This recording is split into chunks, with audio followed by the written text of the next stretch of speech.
Elle est une économie qui a le vent en poupe maintenant, c'est celle de la French Tech. Les représentants de start-up de Méditerranée se sont retrouvés à la Grande Motte cet après-midi.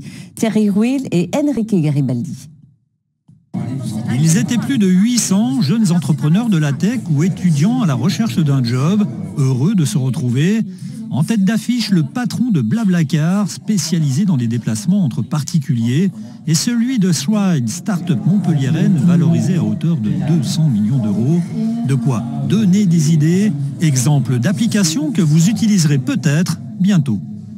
On travaille en collaboration avec des enseignants de l'éducation nationale qui me donnent en fait des contenus de cours résumés. Et ces contenus de cours résumés sont mis en musique par des artistes. Donc en finalité, en fait, on a un cours de mathématiques, de français, d'histoire, géographie ou des langues qui sont mis en musique et déposés sur une plateforme pour en fait leur faciliter justement l'apprentissage et la mémorisation au quotidien. Cette autre application entend aider les familles avec enfants autistes.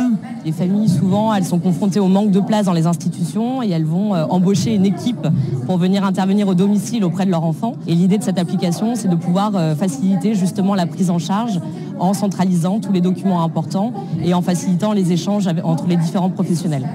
Enfin, une dernière propose de transporter des colis entre particuliers.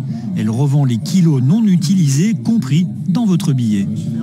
Dans certaines parties du monde, notamment en Amérique du Sud ou en Afrique noire surtout, l'envoi et la réception de colis est quelque chose de vraiment très compliqué par manque de services postaux fiables qui permet de pouvoir faire la liaison.